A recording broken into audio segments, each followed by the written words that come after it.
Vreau să vă arăt ce am găsit, ce a mai rămas din războiul lui Mamaia.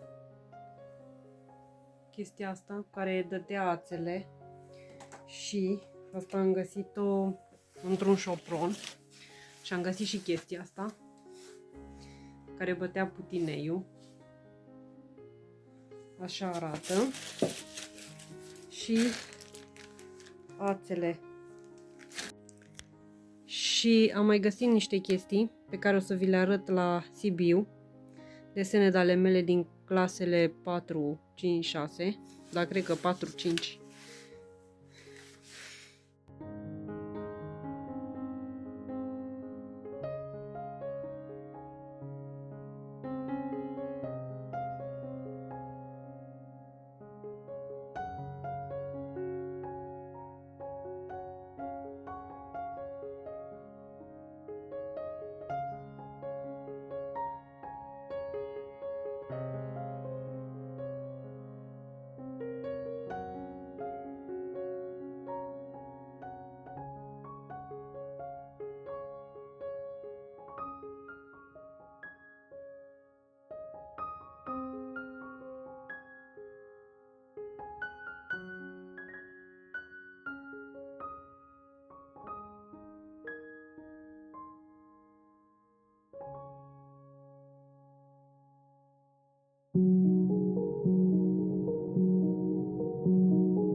Bună și bun venit într-un nou shopping haul vlog. După cum vedeți, am o mulțime de chestii și am adus și ceea ce am găsit la țară. După cum ați văzut, am găsit niște chestii. Partea aceea de la războiul de țesut și bătătorul acela de putinei nu le-am luat de la țară, dar am luat destul de multe chestii și aici am luat și de la SH și am mai luat și mileuri, deși am zis că nu mai iau, dar am luat pentru că am găsit de Crăciun și cred că mai mult de la SH, dar o să vedeți. O să vă arăt ce am luat de la SH. La SH au fost la 70% și, sincer, am găsit două chestii pe care le-am lăsat acolo pentru că atunci când au fost la preț întreg mi s-au părut foarte scumpe și am zis că nu are rost să le iau. Dar acum, pentru că au fost la 70% reducere, le-am luat. Nu mai știu exact. Nu mai știu unde am bonul, dar pe toate chestiile astea pe care le veți vedea acum de la SH am dat 28 de lei și o să încep cu chestia asta, care este, și asta o văzusem la preț întreg, dar nu mi s-a părut că aș vrea să o iau, însă acum când am văzut că era la 75%, am zis că o să o iau. Acesta este o hârtie de calc pe care sunt printate chestiile astea. Pe spate au bandă dublu adezivă și din câte văd pe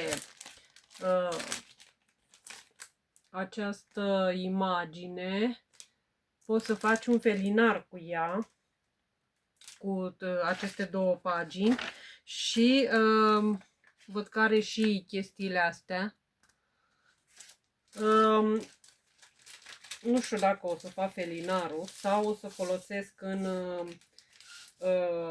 într-un jurnal din acesta de travel, de ce nu? O să văd, dar clar felinar nu fac. Cred că ar mai fi trebuit să aibă ceva pentru felinar, dar nu am mai avut, așa că nici nu mă stresez să folosesc. Apoi am luat chestia asta. Se pare că poți să faci luminițe din acestea, însă nu știu dacă mai are toate lucrurile în componență. Că nu știam de unde este bățul acesta, de aici era. A venit cu o chestie de asta, o să văd dacă funcționează fără baterie, așa că nu știu dacă funcționează. Aceste ațe, pentru că și alt bețișor și aceste balonașe multicolore, din câte văd, se face balon și se pune ața în jurul balonului și se sparge și ața rămâne așa cum era făcută, dar cred că se dă ața prin lipici, mă gândesc. Acestea sunt instrucțiuni. Stați să vedem ce mai avem. Da, așa cum am zis, așa se face. Încă un stați că pică toate. Avem și lipiciu sau adezivul acesta. Și cred că atât. Da.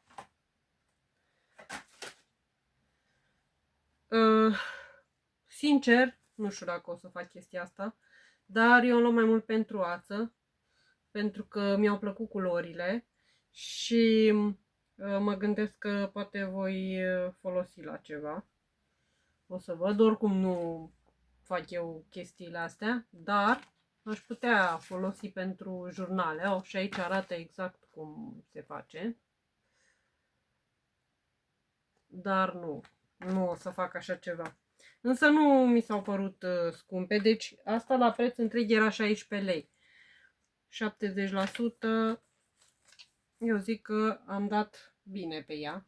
Apoi am luat chestia asta pentru jurnalul acela pe care vreau să-l fac cu lucruri pe locuri în care vreau să merg, pe care vreau să le vizitez. Și vreau să pun ca și charm și tot pentru același jurnal am luat aceste două portofele care sunt așa și îmi dau așa un vibe de China și de Asia, așa că le-am luat pentru acel jurnal. Așa arată închis. Și astea la preț întreg erau 4 lei. Iar am mai luat asta cu Winnie the Pooh. Trebuie să caut lutul acela. Încă nu știu unde e, dar mâine sper să intru să caut, să văd, pentru că am foarte multe forme din acestea și aș vrea să le folosesc. Și pentru charmuri am luat nasturii aceștia doi, așa, mi s-au părut foarte drăguți. Și, stați, înainte, am luat și inelele acestea, care sunt pe auriu, tot așa, pentru închis jurnalele. Apoi am luat la 3 lei chestia asta, să o și desfac, nu am desfăcut absolut deloc acolo, nimic. Da, exact ce m-am gândit, sunt notepad-uri din acestea.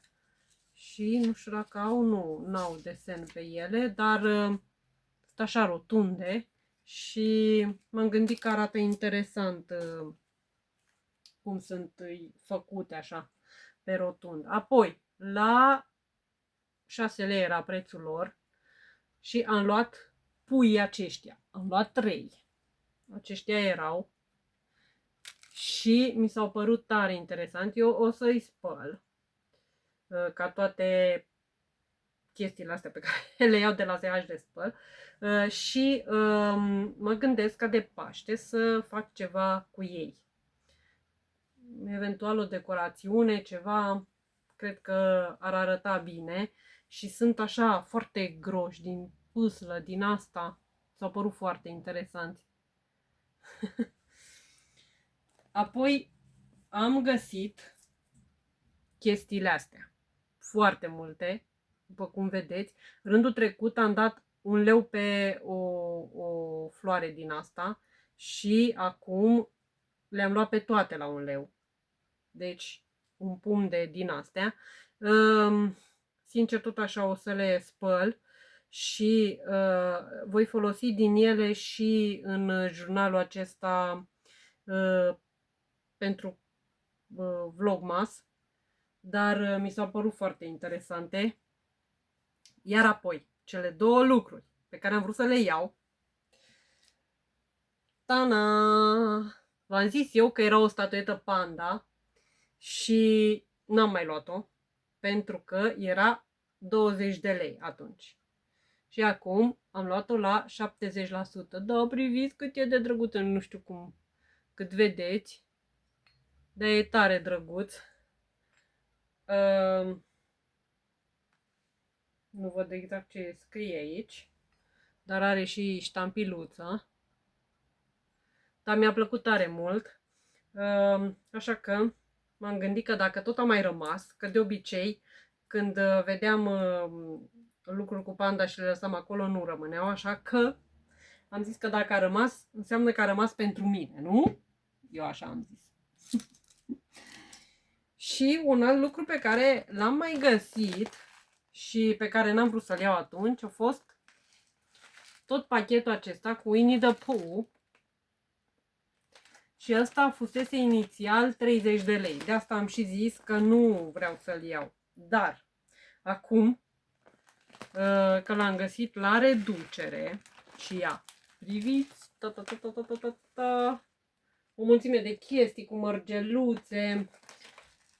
cu Winnie și vreau să folosesc asta pentru jurnalul acela al cu filme pe care l-am început și vreau să îl termin. Stați că nu știu cum se desfac chestiile astea. Că-s băgate așa înăuntru. Scusute înăuntru. O, ce tare! Practic e plasa cusută cu ele, dar eu o să o desfac, că nu folosesc plasa asta. Și probabil cineva pasionat de Winnie the Pooh sau așa e cumpărată de la Disney, habar n-am. Dar eu o să desfac și o să pun chestiile astea pentru că are și păpușica, un pluș și mărgeluțe. Da, o să le tai și o să le folosesc ca și cearmuri pentru jurnalul acela al filmelor. Și încă un lucru pe care l-am mai luat au fost aceste cărți de joc. Căci nu am uitat că trebuie să fac acele chestii de la Shana, dar priviți, astea nu cred că le voi folosi, cu siguranță. Sunt de la KLM, cred că de la compania aceea de avioane, dar le pot folosi în jurnale de călătorie și văd că sunt două, așa că pot să le folosesc. Asta cum e, așa.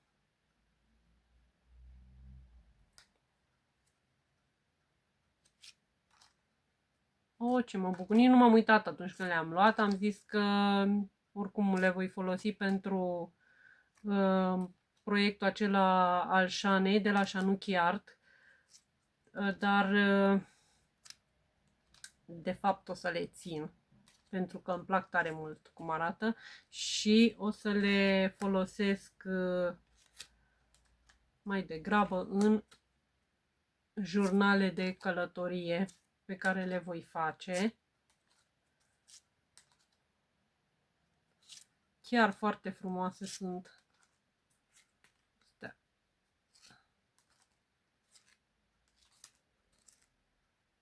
Și acesta, așa. Da. Atât am luat de aici, de la SH acesta. Însă, am fost și la SH-ul acela cu mileuri și am găsit foarte multe din acelea pentru Crăciun. Pe toată punga asta am dat 21 de lei. Mi s-a părut că am dat mult și am găsit chestia asta. Și pe asta mă gândesc să o pun în jumătate, adică să o fac ca o pagină într-un jurnal mai mare. Pentru anul viitor, când voi face următorul jurnal. De ce nu? Apoi, nu știu exact cât a fost fiecare, pentru că erau reduse toate chestiile astea. Am găsit traversa aceasta și ați văzut că am mai avut-o și pe aceea cu așa portocalie, din care am făcut frunze pentru coroniță. O să vi le arăt, dar cred că în vlogul următor o să vă arăt ce am făcut frunzulițele acelea la Pitești, pentru că mai mult nu am apucat. Apoi am luat și chestia asta. Ia, priviți cât e de frumoasă. Mi-a plăcut tare mult cum arată așa, ca o steluță. Apoi am luat banda aceasta, care e cu steluțe așa. Și este destul de lungă și la capăt are ciucurel. Ce zice aici? Că e din poliester. Da, aia știam deja. Apoi am luat acest mileu sau tot așa cu în formă de stea și tot așa mă gândesc să-l folosesc ca și pagină. Poate folosesc și în jurnalul acesta. Apoi am luat săculeții aceștia și cred că au fost folosiți tot ca și pentru un calendar de advent, că au toate cifrele acestea pe ei, dar numai aceștia am găsit.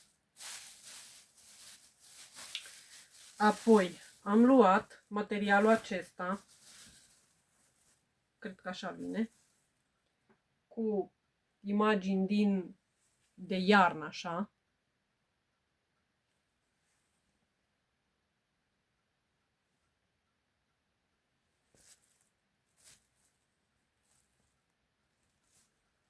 Și mi s-a părut foarte, foarte frumos. E destul de măricuț. Ăsta ar merge să... Ia priviți pe moșu, ce frumos e. Și bradul. Cu materialul ăsta aș putea să îl folosesc pentru copertă pentru jurnalul de vlogmas de anul viitor. De ce nu? Apoi am luat această, să vedem care e fața, asta e fața. Tot așa, în formă de stea. Și are toate chestiile astea cusute.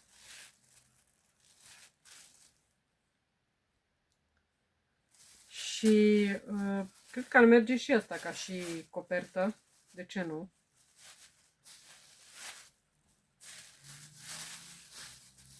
Apoi am luat mileul acesta și așa arată pe spate. Nu aș fi luat atât de multe dacă nu erau la reducere.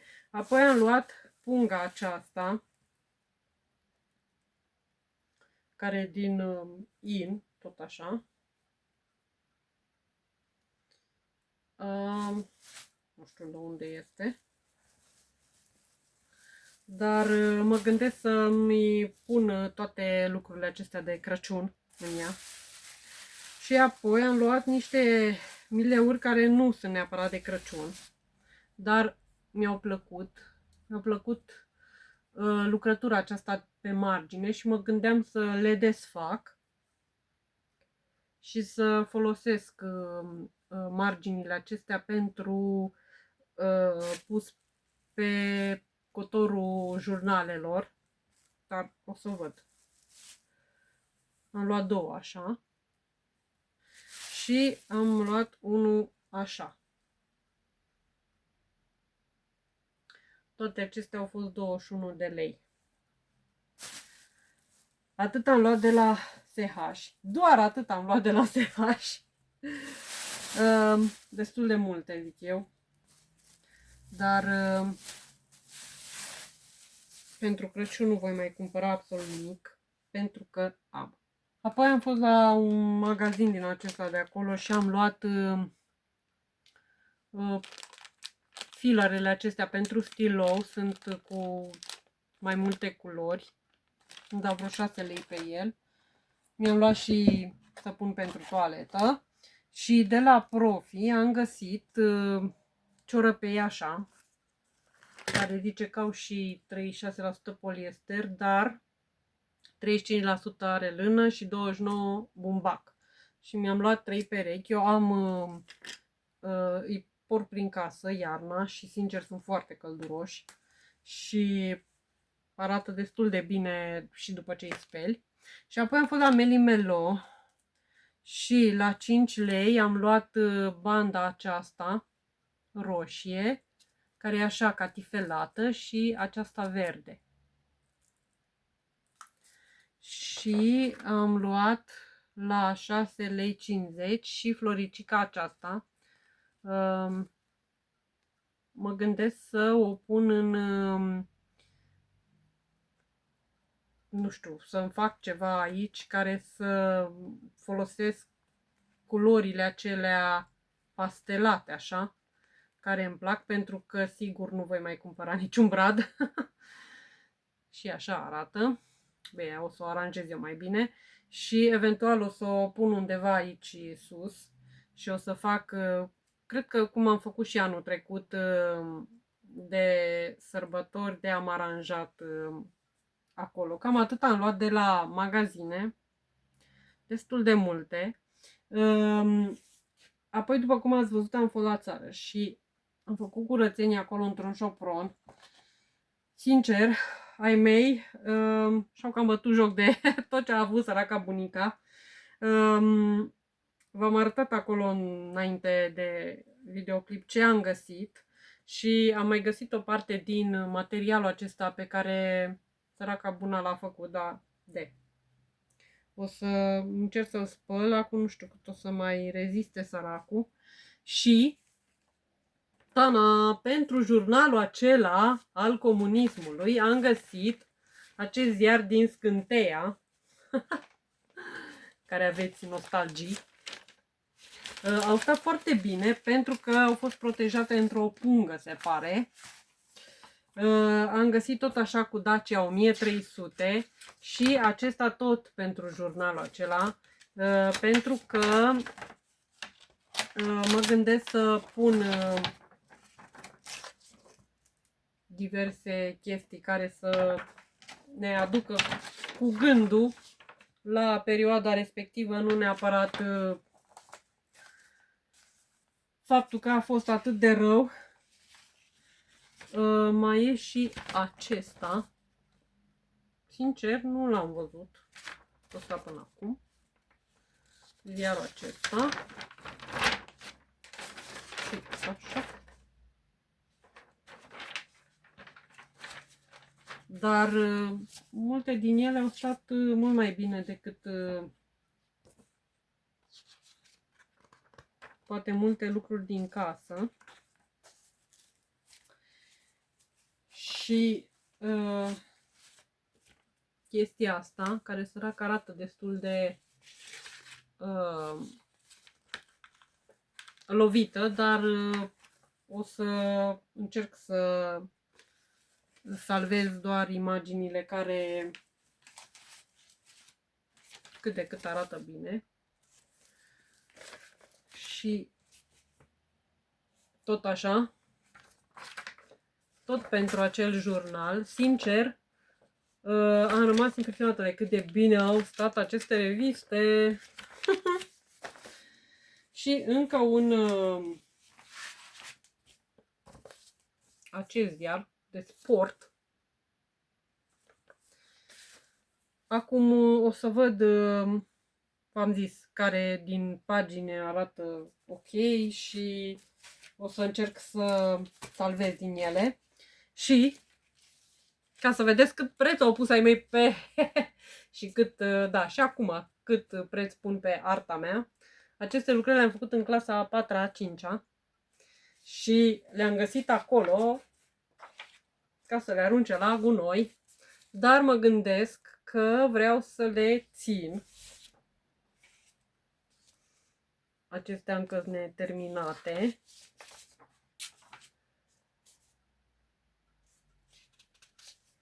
N-arată ele nu știu ce, dar nu știu, mă arată așa progresul pe care poate l-am făcut de atunci până acum.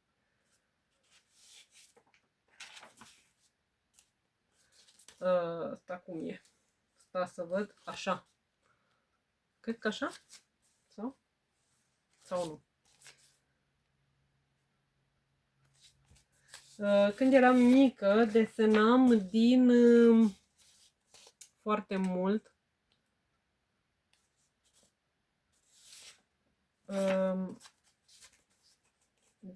Din Biblia aceea pentru copii. Și acolo sunt imagini foarte frumoase. Acesta e un trandafir pe care l-am terminat. Mă gândesc că poate aș folosi chestiile astea. Și stați să văd cum este. Asta e așa.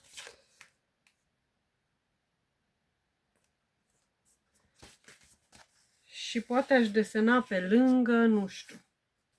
Acesta e, v-am zis eu că desenam din Biblie, prorocul Mica. Cred că mai am Biblia aceea. O să mă uit să văd.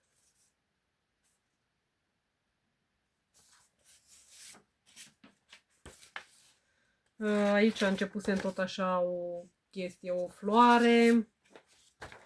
Și acesta Sfântul Petru. Acesta e cel mai... arată mai rău, dar o să încerc să iau, dacă e ceva mizerie, cu bețișor din acela de ureche. Cam acestea sunt lucrurile și din ceea ce am găsit. Am reușit să găsesc la Pitești, Casa și Grădina. Acum, din câte văd, e pe sezon, toamnă-iarnă 2025 și s-a făcut 28 de lei 50, destul de mult, dar arată foarte bine înăuntru. M-am uitat puțin și poate o să decupez cu voi, eventual după Vlogmas. Și mi-am mai luat și chestia asta de la DM, pentru că sunt unele chestii, de cum ar fi cuvinte sau și imagini, de ce nu, pe care aș putea să le folosesc în colaje. Și cam atât este ce am cumpărat. Ia, priviți că sunt de drăguți ciorăpeii aceștia. Îmi plac la nebunie. Și aceștia, nu știu, îmi plac culorile astea pastelate, așa. Chiar mă duc cu gândul la iarnă. Și aceștia.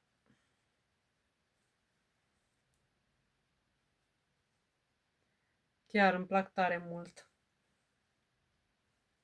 Mă bucur că i-am luat. Și acum momentul adevărului, să vedem dacă merge chestia asta. Nu trebuie desfăcut. Am reușit, dar cum îl desfac asta?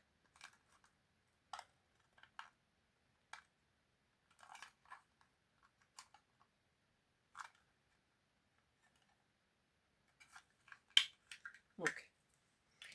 Am reușit și acum să vedem dacă și merge chestia asta. Oh! Merge! Iupi! Așa că am și o instalație. O să văd la ce o să o folosesc. Poate o să o pun chiar pe aici, pe undeva. Dar mă bucur că merge.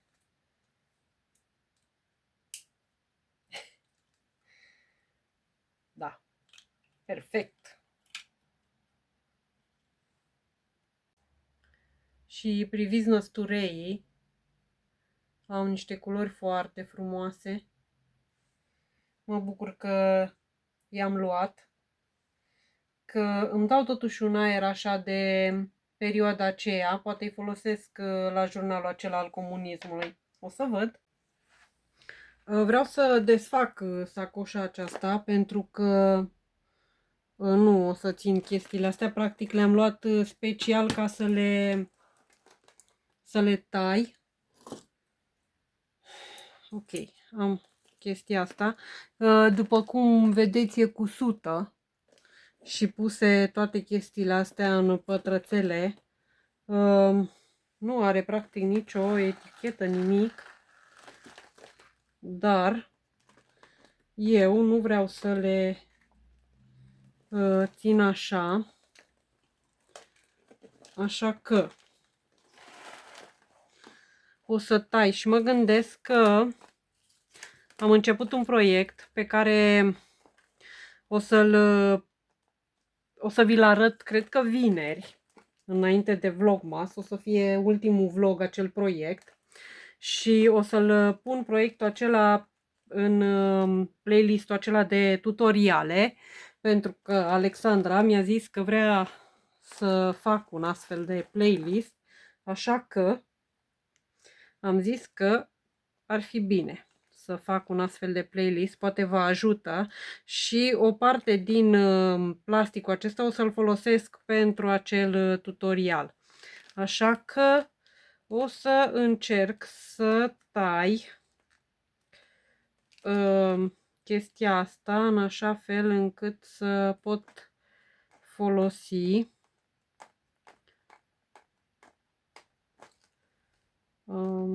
plasticul acesta sau o parte din el.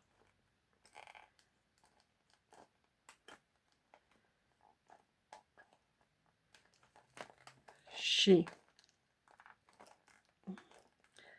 din păcate foarfeca asta nu taie.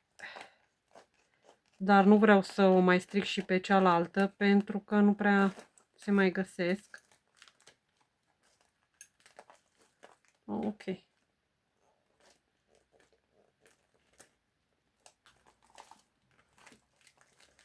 Acum nu știu dacă reușesc să scot chestia asta sau nu înțeleg cum e.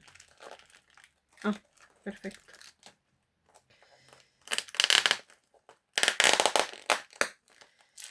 Așa. Asta este un ambalaj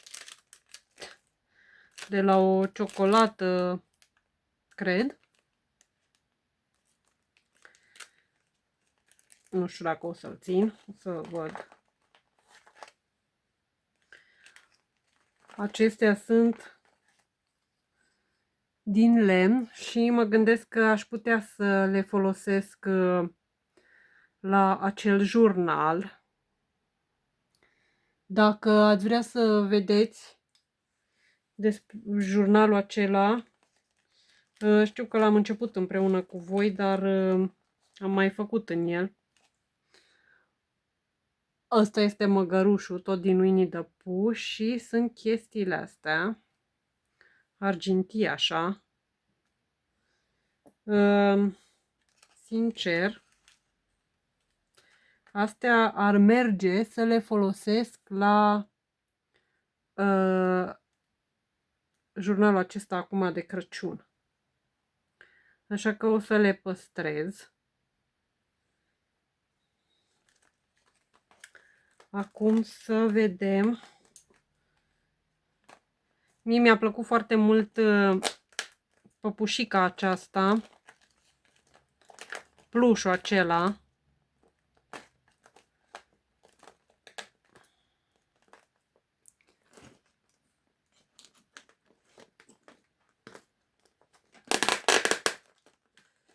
Aici avem niște cărți de joc.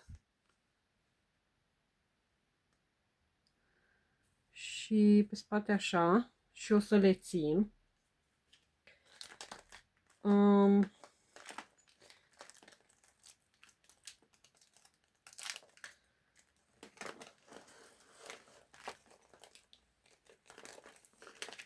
Să vedem, aici avem și mărgeluțe.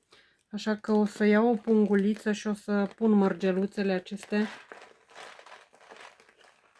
Să le păstrez. Cât e de drăguț!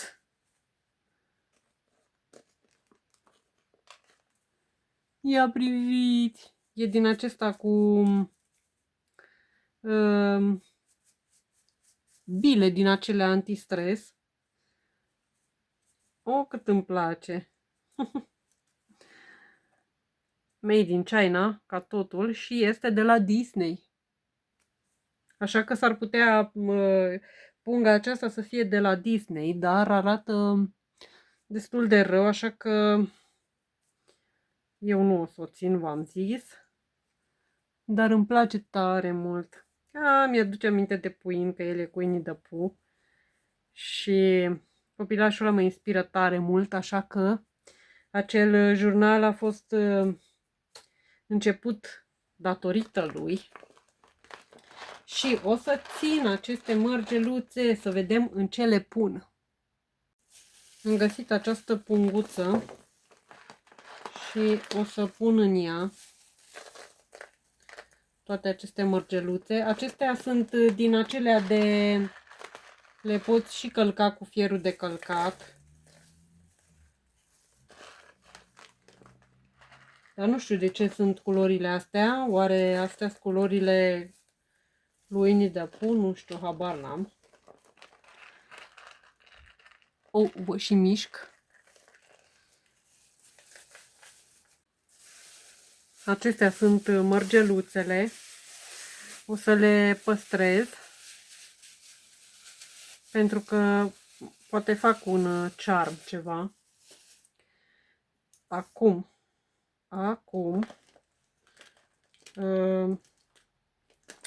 O să tai în porțiunea asta de jos. Ce am mai găsit? Această tot așa etichetă sau ce e? Tot așa cu Winnie the Pooh.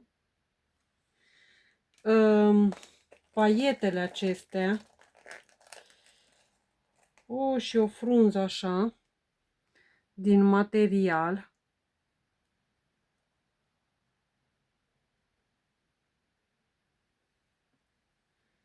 Mi se pare tare drăguță și paietele acestea așa. Multicolore. Mai aici niște pungulițe cu paiete, așa că o să le pun tot aici. Acestea le-am cumpărat, dar nu contează. Oricum eu am niște cutii în care am paiete și toate pungulițele acestea, după ce o să le folosesc, o să le pun în cutiile acelea. Aceasta este o șosețică cu Winnie the Pooh și este nouă. Scrie și Disney pe ea. Da, nu știu dacă o să o folosesc sau ce o să fac cu ea. Și aici mai este un fulg. Așa roșu. O să-l păstrez pentru că poate îl folosesc la jurnalul acesta de iarnă. Încă două plăcuțe din acestea de lemn. Tot așa, cred că sunt dintr-un joc ceva. Și o să le păstrez. Și aici sunt mai multe paiete din acestea argintii. Cred că asta ar merge pentru Crăciun și pentru perioada aceasta. Am aici ceva paiete, dar cred că o să aduc cutia aceea cu paiete. Altă figurină din aceasta. Sincer, îmi place tare mult și mă gândesc să le folosesc ca și charm. Toate chestiile astea. Și mai sunt ceva figurine. Nu, astea sunt floricele așa.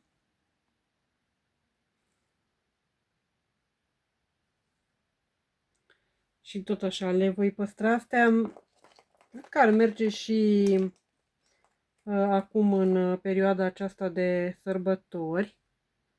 Tot așa, două. Și încă mai avem astfel de paiete.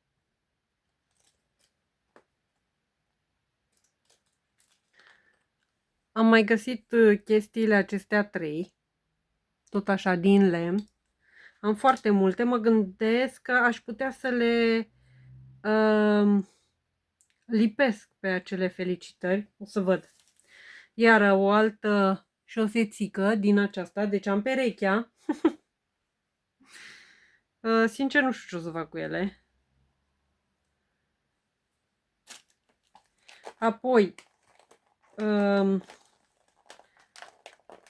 am această figurină.